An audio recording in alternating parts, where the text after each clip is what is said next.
You are listening to This Week in Taiwan. I'm Eloise Phillips. Every Saturday, we break down the biggest stories making headlines across the country, from politics and economics to culture and the unexpected. Whether you're tuning in from Taipei or halfway around the world, we've got you covered with what you need to know to stay in the loop. Taiwan completed its 500th offshore wind turbine on Friday, June 12th, bringing the total installed capacity to 4.8 gigawatts. According to the latest report from the Global Wind Energy Council for 2026, Taiwan will rank third worldwide in annual new offshore wind power capacity and fifth in total installed capacity. The Economic Ministry Energy Administration said that Taiwan has overcome numerous challenges to achieve this milestone, including external factors such as the pandemic, inflation, and changes in the international landscape. While global offshore wind power projects have been impacted, Taiwan, through public-private partnerships, has continued to make breakthroughs and achieve remarkable installation results. Compared to European countries that have been developing wind power for 20 to 30 years, Taiwan has completed 500 turbines in just 10 years. Furthermore, Taiwan's offshore wind turbines have withstood numerous typhoons and earthquakes, continuously generating green electricity. The ministry emphasized that it will continue to cooperate with all parties to promote the installation of additional offshore wind power to provide a stable source of sustainable electricity, enhance Taiwan's energy resilience and international competitiveness, and achieve the 2050 net zero carbon emission target.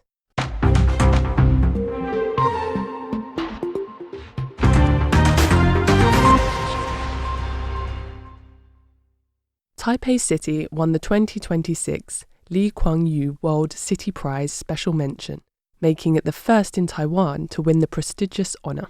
Taipei Mayor Chang Wan-an travelled with a delegation to Singapore to receive the prize on Sunday, June 14th, where he will participate in international forums and exchanges with representatives from other winning cities. The Lee Kuan Yew World City Prize is often referred to as the Nobel Prize for Cities due to its high standards and distinction. Per their website, the prize aims to highlight livable, vibrant and sustainable communities around the world, as well as the leaders who create them. Taipei won for its people-centered solutions, collaborative governance, innovative community partnerships, and integrated sustainability strategies. Before departing, Chiang thanked the previous Taipei mayors, civic teams, public servants, and others for their contributions in making this possible. While he initially announced the news in March, he said it is an honour to travel to Singapore to receive the prize. The mayor also noted that a large part of his trip would be dedicated to international exchange with other winners, including the mayors of London and Budapest. He also planned to meet with Singaporean officials to better understand how local infrastructure, such as the Open Digital Platform or OPD, can be applied across agencies like transportation, energy, and the Internet of Things or IoT. Chiang will also visit the Singapore National Stadium and learn how to promote Taiwan's concert economy. He said that, although his schedule is tight, he hopes that his visit will not only share Taipei's successes, but also provide opportunities for future cooperation and exchanges.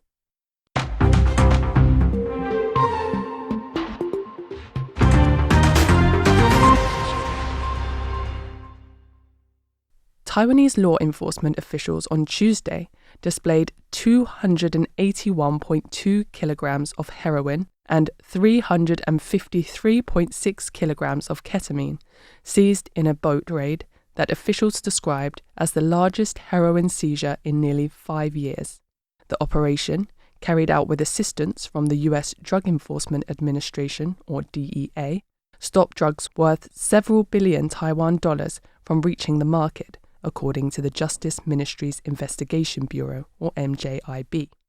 A task force, formed by the Investigation Bureau and involving Taiwan Coast Guard and military police personnel, boarded the vessel before dawn on December 3rd last year in seas southwest of Liuqiu Island. They found 740 bricks of heroin and 340 packages of ketamine hidden under frozen fish bait and detained 10 people, including 3 Taiwanese suspects and 7 foreign crew members. The suspects are currently being held in Pingdong County, the prosecutor said.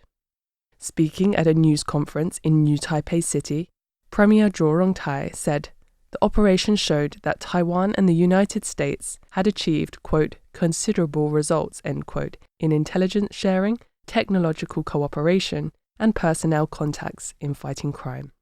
American Institute in Taiwan, or AIT, Director Raymond Green, said at the news conference that the seizure was, quote, not the result of luck, but the result of endless hours of hard work and investigative commitment, end quote.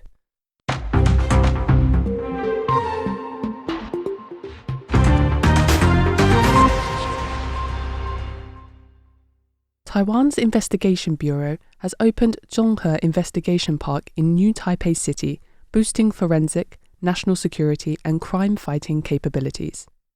Taiwan's Justice Ministry Investigation Bureau opened a new facility in New Taipei City's Zhonghe district on Tuesday, June 16th, that cost more than 1.4 billion new Taiwan dollars, around 44 million US dollars. The National Law Enforcement Agency said the site, the largest construction project in its history, will strengthen national security investigations, forensic work, and crime-fighting capacity. Premier Zhou Rongtai presided over the opening ceremony for the Zhonghe Investigation Park, which is located near Zhonghe MRT station on Fumei Road. Investigation Bureau personnel are the country's most important security force in combating major crime, corruption, drug offences and national security threats, Taiwan's premier said at the ceremony. Investigation Bureau Director General Michael Chen said the project was designed to address long-standing shortages of space in the Bureau's forensic laboratories and northern offices. Chen said the project was approved by the Cabinet in late 2018. Began construction in December 2020 and was completed in December 2024. He said it integrates frontline criminal investigation work with back-end forensic technology support. Justice Minister Zheng Mingqian said the project overcame challenges including the COVID-19 pandemic and material shortages and will provide the Bureau with a modern, technology-oriented workplace. This is James Thompson with Radio Taiwan International, reporting in New Taipei.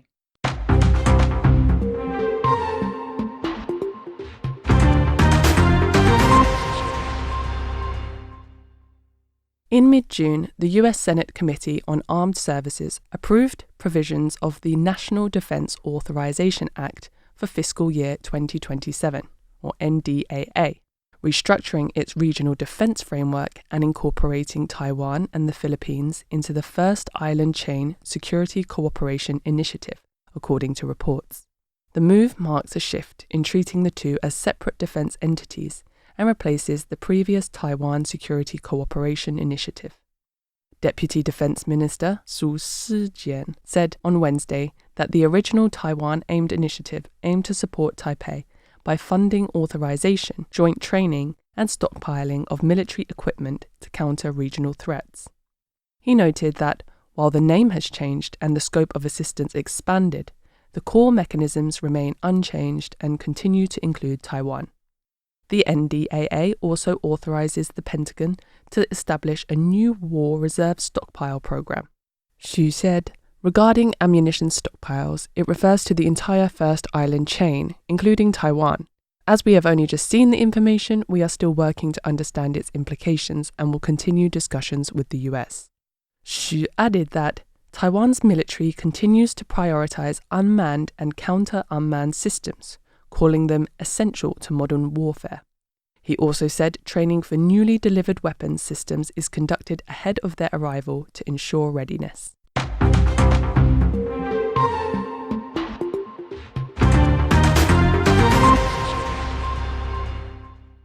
President Lai Ching-te said Taiwan is willing to respond to the G7 summit's call to maintain peace across the Taiwan Strait at an international media gathering this Thursday, June 18th, and called for China to renounce the use of force against Taiwan. The president delivered a speech upon arriving at the Taiwan Foreign Correspondents' Club gathering and hosted a Q&A session following. In his remarks, Lai noted that Taiwan overcame 38 years of martial law, undaunted by China's missile threats, to hold its first direct presidential election 30 years ago. He said this declared to the international community that, quote, Taiwan's sovereignty resides in the people, and Taiwan's future can only be decided by its 23 million people, end quote.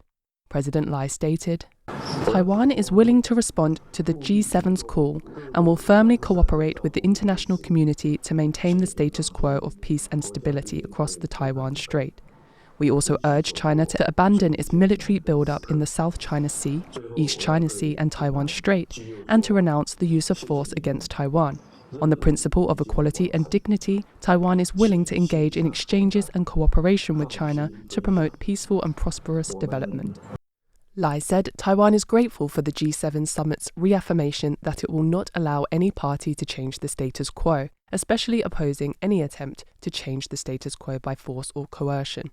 The president voluntarily extended the Q&A session 20 minutes past the originally scheduled 40-minute allotment due to enthusiastic questioning from foreign media correspondents, 60 of whom were represented at the event from countries including the United States, Europe and Japan.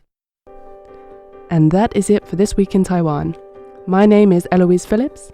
If you want to know more about what's going on in Taiwan, visit our website at rti.org.tw/en. Until next time.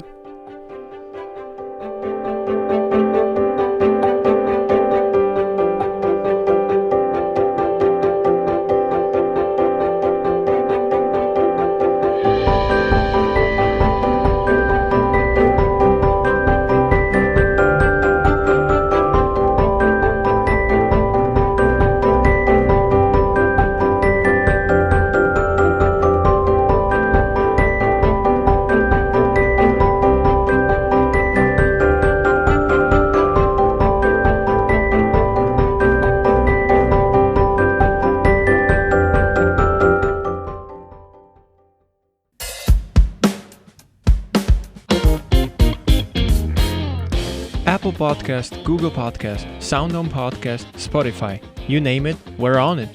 You can find selected shows produced by RTI's English team on different streaming services. All you have to do is search for the show or type RTI. Find an episode you find interesting, hit play, and you'll learn more about Taiwan and its people.